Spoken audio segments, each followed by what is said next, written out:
اللہ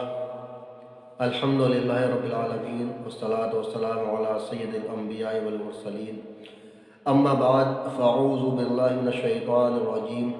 بسم اللہ الرحمن الرحیم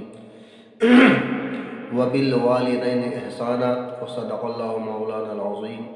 ورفعنا وإیاکم بالآیات وذکر الحکیم ونحن علی ذلک لمن الشاہدین والشاکرین والحمد للہ رب العالمین۔ درود پاک بارگاہ رسالت میں پیش کریں اللہم صلی علی سیدنا و شفیعنا و نبینا و کریمنا و مولانا محمد عدد ما فی علم اللہ صلاة دائمتا بدوام ملک اللہ یا رسول اللہ یا رسول اللہ یا رسول اللہ۔ اللہ رب العزت کا ارشاد ہوتا ہے وبالوالدین احسانا، اپنے والدین کے ساتھ اچھا سلوک کرو۔ ہمیں کیا کرنا ہے؟ اپنے والدین کے ساتھ اچھا سلوک کرنا ہے۔ والدین کی فرما برداری، والدین کے ساتھ اچھا سلوک کرنا ہے، والدین کو راضی رکھنا ہے اور والدین کے سامنے اونچی آواز سے بھی نہ بولنا ہے۔ اللہ رب العزت قرآن پاک میں فرماتا ہے وبالوالدین احسانا، اپنے والدین کے ساتھ احسان کرو، ان کے ساتھ اچھا سلوک کرو، اچھا برتاؤ کرو اور ان کی ناراضگی سے نہ رہو، اپنے والدین کی ناراضگی سے ڈرو، کیونکہ ماں باپ کے نافرمان کو، جو ماں باپ کی نافرمانی کرتا ہے، اس سے ہو سکتا ہے اسے جیتے جی سزا مل جائے، یعنی دنیا میں سزا مل جائے۔ اگر دنیا میں سزا نہ ملی تو میدان محشر میں وہ سزا سے نہیں بچ پائے گا۔ اور اگر والدین کے فرما بردار ہو، والدین کے فرما بردار ہو، ان کے کہنے پر چلتے ہو، ان کو کہا مانتے ہو، ان کی دعائیں لیتے ہو، تو دیکھنا والدین کے فرما برداروں کو کیا ملتا ہے۔ سیدنا اویس قرنی رضی اللہ تعالیٰ عنہ یہ ماں کے فرما بردار تھے، اتنے ماں کے فرما بردار تھے کہ ماں نے کہا کہ بیٹا، جب آقا علیہ السلام سے ملنے کے لیے وہ جا رہے تھے، آقا علیہ السلام سے ملاقات کے لیے وہ جا رہے تھے، تو ماں نے کہا بیٹا زیادہ دیر نہیں ٹھہرنا، وہاں زیادہ دیر نہیں رکنا، کیونکہ میں بیمار ہوں اور آپ زیادہ دیر ٹھہرو گے تو مجھے پریشانی ہوگی، بیٹا زیادہ دیر نہیں ٹھہرنا۔ وہ آئے، مدینہ شریف میں آئے، آقا علیہ السلام سے ملاقات نہ کر سکے۔ آقا کریم نبی کہیں گئے ہوئے تھے، کہیں پر گئے ہوئے تھے، ملاقات نہیں ہو سکی۔ کہا کہ آقا کب آئیں گے؟ معلوم ہوا کہ پتہ نہیں کس ٹائم تک آئے۔ کہا کہ شام تک آئیں گے۔ کہا ہم شام تک تو رک نہیں پائیں گے۔ آقا علیہ السلام سے ملاقات نہ کر سکے، کیونکہ انہوں نے آن کر کے پوچھا تھا کہ حضور علیہ السلام کب آئیں گے؟ تو معلوم ہوا تھا کہ وہ شام تک آپ آئیں گے۔ تو کہا کہ ہم شام تک نہیں رک پائیں گے، کیونکہ ماں بیمار ہے، والدہ بیمار ہے اور والدہ کے پاس تک پہنچنا ضروری ہے۔ ماں نے وعدہ دیا، اس وعدے کے ساتھ بھیجا کہ بیٹا زیادہ دیر نہیں ٹھہرنا، اور ماں کی خدمت کرنی ہے بغیر ملاقات کیے، حضور صلی اللہ علیہ وسلم سے بغیر ملاقات کیے، ماں کے حکم کا خیال رکھتے ہوئے، ماں کے خدمت کا خیال رکھتے ہوئے، بغیر ملاقات نبی علیہ السلام کے وہ واپس آ گئے، واپس ماں کے خدمت پر پہنچے، شام کو آئے۔ کریم نبی نے فرمایا کہ کوئی ولی آیا تھا، قربان جائیے اس نظر کے۔ آج اس نظر پر حملے کیے جاتے ہیں، آقا علیہ السلام کی نظر پر حملے کیے جاتے ہیں۔ آقا کریم نے گھر آن کر کے پوچھا کہ کوئی ولی آیا تھا، کوئی ملنے کے لیے آیا تھا؟ بتایا گیا کہ دیوانہ کرن سے آیا تھا۔ ہم نے کہا کہ وہ شام تک، آقا علیہ السلام شام تک آئیں گے۔ کہا ہم شام تک تو نہیں رک پائیں گے۔ کریم آقا فرماتے ہیں وہ بغیر دیکھے، میرے عاشق کو بغیر دیکھے۔ اور عشق کا یہ عالم تھا کہ جب صحابہ کرام حضرت عمر بن خطاب رضی اللہ تعالیٰ عنہ، مولا علی کرم اللہ وجہہ الکریم، جب آقا علیہ السلام کا وہ جبہ مبارک لے کر کے ویسے قرنی رضی اللہ تعالیٰ کے پاس پہنچے تھے، تو کہا تھا کہ تم صحابی کیوں نہیں بنے، آقا علیہ السلام سے ملاقات کیوں نہیں کی، آپ نے دیکھا کیوں نہیں؟ تو کہا کہ ماں کی بنا پر، یعنی ماں کو چھوڑ کر کے نہیں آ سکتا تھا، ماں کی بنا پر صحابی نہ بن سکے، ولی رہ گئے، کیونکہ ان کی ماں کی یہ دعا تھی، ان کی ماں یہ دعا کرتی تھی یا اللہ میں اپنے بیٹے سے راضی ہوں، یا اللہ میں اپنے اویس سے راضی ہوں، یا اللہ تم میرے بیٹے کو ولی بنا دے۔ یہ ماں کی دعا تھی کہ اللہ رب العزت نے ان کے بیٹے کو اویس قرنی رضی اللہ تعالیٰ عنہ کو ولی بنا دیا، اور ایسا ولی بنایا کہ اویس قرنی رضی اللہ تعالیٰ عنہ ایک ایسے ولی ہے کہ جن کے لیے آقا علیہ السلام نے اپنا پیرہن بھیجا، اپنا لباس بھیجا اور کہا کہ جاؤ اویس سے کہنا کہ میری امت کے لیے دعا کرے، اویس سے کہنا کہ میری امت کے لیے دعا کرے۔ یہ وہ ولی ہے، ماں کی دعا یہ رنگ لاتی ہے، اور ماں کی دعا یہ بھی رنگ لاتی ہے کہ موسیٰ علیہ السلام کے دور میں جب موسیٰ علیہ السلام نے پوچھا تھا کہ بار الہ یہ بتا جنت میں میرا پڑوسی کون بنے گا، تو قریب رب نے کہا تھا کہ موسیٰ تمہارا جو پڑوسی بنے گا جنت میں وہ فلاں قصاب ہوگا۔ جب موسیٰ علیہ السلام اس قصاب سے ملنے کے لیے پہنچے، انہوں نے دیکھا کہ قصاب عام سا آدمی ہے، قصاب اپنی دکان پر گوشت بیچ رہا ہے۔ کہا کہ میں تمہارا مہمان ہوں۔ بولے ٹھیک ہے۔ شام کو وہ اپنے گھر پہنچے، گھر انہوں نے اس قصاب نے اپنے ہاتھ سے کھانا بنایا، کہا کہ مہمان ٹھہریے، پہلا یہ میری ماں ہے، میں اپنی ماں کو کھانا کھلا دوں۔ اس قصاب نے ماں کو کھانا کھلایا، کھانا کھلانے کے بعد میں پھر دونوں نے بیٹھ کر موسیٰ علیہ السلام نے اور اس قصاب نے کھانا کھایا، پہلے ماں کو کھانا کھلایا،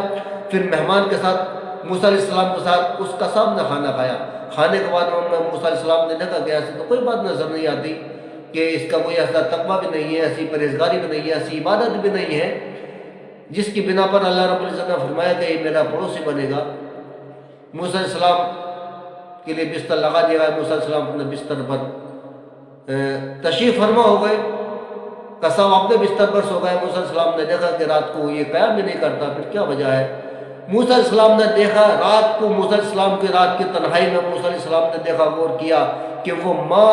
جسے کھانا کھلایا تھا، وہ ماں اس بیٹے کے لیے دعا کر رہی تھی، یا اللہ پروردگار میں اپنے بیٹے سے راضی ہوں، یا اللہ میں اپنے بیٹے سے راضی ہوں، پروردگار میرے بیٹے کو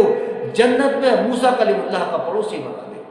یا اللہ میں راضی ہوں اپنے بیٹے سے، بار اللہ میرا بیٹا بڑی خدمت کرتا ہے، یا اللہ بڑی خدمت کرتا ہے میرا بیٹا، یا اللہ میرے بیٹے کا فضل کر، میرے بیٹے پہ کرم کر، یا اللہ میرے بیٹے کو قیام میدان محشر میں جنت میں موسیٰ کلیم اللہ کا پڑوسی بنا دے۔ موسیٰ کلیم اللہ سمجھ گئے یہ قصاب کا معاملہ نہیں ہے، یہ قصاب کا معاملہ نہیں ہے، یہ ماں کی دعا ہے، کہ ماں کی دعا کی بنا پر اللہ رب العزت نے اس قصاب کو میرا پڑوسی بنا دیا۔ تو ماں کی دعائیں رنگ لاتی ہیں، ماں کی دعائیں رنگ لاتی ہیں، اور ماں کی بد دعائیں بھی رنگ لاتی ہیں، کیونکہ والدین کا نافرمان، جہاں والدین کے فرما بردار کے لیے برکتیں ہیں، رحمت ہے، بشارت ہے، وہیں والدین کے نافرمان کے لیے وعید بھی ہے، اور اس کے لیے بڑی بڑی سخت وعیدیں بھی والدین کے نافرمان کے لیے آئی ہیں۔ اللہ رب العزت نے بڑی بڑی وعیدیں، اللہ اور اس کے رسول نے بڑی بڑی وعیدیں والدین کے نافرمانوں کے لیے لائی ہیں، بڑی بڑی وعیدیں اپنے والدین جو اپنے والدین کی نافرمانی کرتے ہیں، بڑی بڑی ان کے لیے وعیدیں بھی ہیں۔ آقا علیہ السلام فرماتے ہیں، صحابہ کرام کا مجمع ہے، صحابہ کرام بیٹھے ہوئے ہیں، آقا علیہ السلام عرض کرتے ہیں کہ اس شخص کی نہ روزہ قبول ہے، نہ حج قبول ہے، نہ زکوٰۃ قبول ہے، نہ خیرات قبول ہے، یعنی کوئی عمل اس شخص کا قبول ہی نہیں ہے۔ صحابہ کرام لرز گئے، صحابہ کرام کہا کہ محبوبہ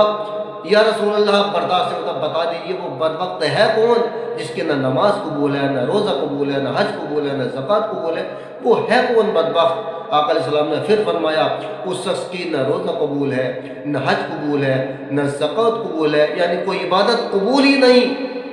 صحابہ کرام نے کہا کہ محبوبہ اب برداشت نہیں ہوتا، یا رسول اللہ بتائیے وہ بدبخت ہے کون کہ جس کے نہ نماز قبول ہے، نہ روزہ قبول ہے، نہ حج قبول ہے، نہ زکوٰۃ قبول ہے، وہ ہے کون؟ آقا علیہ السلام نے پھر تیسری مرتبہ یہ فرمایا کہ اس شخص کا نہ روزہ قبول ہے، اس شخص کی نہ نماز قبول ہے، نہ حج قبول ہے، نہ زکوٰۃ قبول ہے، نہ خیرات قبول ہے، یہاں تک کہ اس شخص کا کوئی نیک عمل قبول ہی نہیں۔ صحابہ کرام لرز اٹھے، کانپ گئے، کہا کہ یا رسول اللہ محبوبہ برداشت نہیں ہوتا، یا رسول اللہ بتائیے وہ ہے کون، وہ نامعقول شخص ہے کون جس کی کوئی عبادت قبول نہیں، جس کا روزہ قبول نہیں، جس کا حج قبول نہیں، جس کی زکوٰۃ قبول نہیں، وہ شخص ہے کون؟ آقا علیہ السلام نے فرمایا وہ جس کے والدین ناراض ہیں، جس کے والدین ناراض ہیں، اس کا کوئی نیک عمل قبول ہی نہیں۔ تو یہ والدین کے نافرمانے کے لیے وعید ہے، اور والدین کے نافرمانے کے لیے وعید ہے۔ میدان محشر جب سجا ہوگا، نفسی کا عالم ہوگا، بیٹا ماں کا نہیں ہوگا، بیٹی باپ کی نہیں ہوگی، ماں ماں اپنے بیٹے سے جان چھڑا رہی ہوگی، باپ اپنے بیٹے سے جان چھڑا رہا ہوگا، بیٹا باپ سے جان چھڑا رہا ہوگا، بھائی بھائی سے بھاگ رہا ہوگا، بہن بھائی سے بھاگ رہی ہوگی، نفسی نفسی کا عالم ہوگا، کوئی کسی کا مددگار نہیں ہوگا۔ اس دور میں، اس وقت جب میدان محشر سجا ہوگا، ماں باپ کے نافرمانوں کو جہنم میں ڈال دیا جائے گا۔ آقا علیہ السلام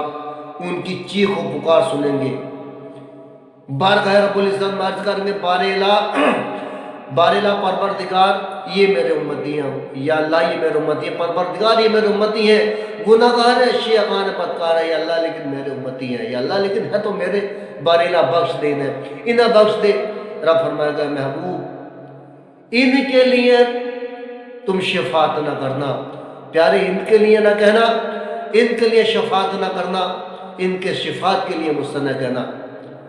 پھر آقا علیہ السلام کے ذہن سے وہ بات بھلا دی جائے گی۔ کچھ دیر کے بعد میں پھر چیخ و پکار کی آواز آئے گی، جہنم کے اندر چیخ و پکار مچی ہوگی، چیخ رہے ہوں گے آقا علیہ السلام، کیونکہ نبی ہے نا، ہماری بڑی فکر کرتے ہیں، دنیا میں ہماری فکر کی نبی نے، پیدا ہوئے تو ہماری فکر،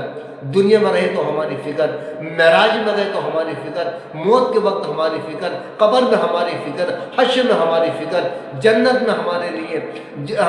جہنم سے نکالیں گے وہ ہمارے لیے، جہنم سے ہمیں نکال کر کے لے کے جائیں گے وہ ہمارے لیے۔ آقا علیہ السلام نے لمحہ ہر لمحہ، ہر پل، ہر وقت ہماری فکر کی، اس امت کی فکر کی ہے۔ یہ تو اپنے مزاج کی بات ہے کہ امت نبی کو کتنا چاہتی ہے، یہ اپنے مزاج کی بات ہے، امت نبی کو کتنا چاہتی ہے اور نبی نے اپنی امت کو کتنا چاہا ہے۔ آج ہم کیا چاہتے ہیں نبی کو؟ آقا علیہ السلام نے فرمایا نماز میں میری آنکھوں کی ٹھنڈک، ہم نماز چھوڑتے چلے جاتے ہیں، ہم جوان ہو کر کے روزے چھوڑ دیتے ہیں، صاحب استطاعت ہونے کے باوجود ہم حج کو ترک کر دیتے ہیں، صاحب استطاعت ہونے کے باوجود ہم زکوٰۃ کو ترک کر دیتے ہیں، تو ہم اپنے نبی کا کتنا کہنا ماننے ہیں، ہم اپنے نبی کی کتنے حکم پر چل رہے ہیں؟ یہ تو ہمارے نبی ہیں، ہر قدم پر، ہر لمحہ، ہر پل، ہر گھڑی ہمارے نبی نے ہمارا خیال رکھا، میدان محشر میں بھی ہمارا خیال رکھیں گے، کہیں گے بارے یہ میرے امتی ہے، اللہ یہ میرے امتی ہے، بارے یہ امتی ہے میرے، حالانکہ گناہ گار ہے، شیعان ہے، لیکن ہے تو میرے، بارے بخش دے۔ رب فرماتا ہے محبوب ان کے لیے نہ کہنا، محبوب ان کے لیے نہ کہنا، ان کی بخشش کے لیے نہ کہنا، ان کے جہنم سے نکلنے کے لیے مجھ سے نہ کہنا۔ پھر آقا علیہ السلام کے ذہن سے وہ بات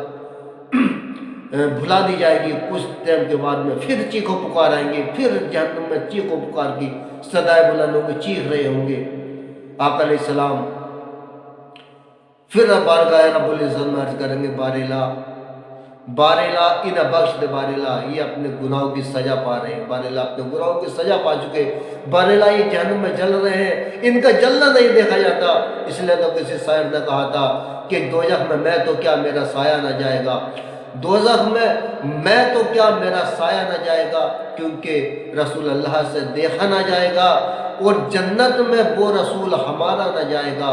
جب تک کہ ہر امتی بخشا نہ جائے گا، اور جہنم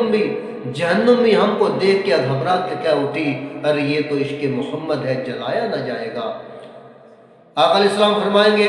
یا اللہ بخش دے، بارے لا بخش دے انہیں۔ رب فرمائے گا نہیں کہنا محبوب، ان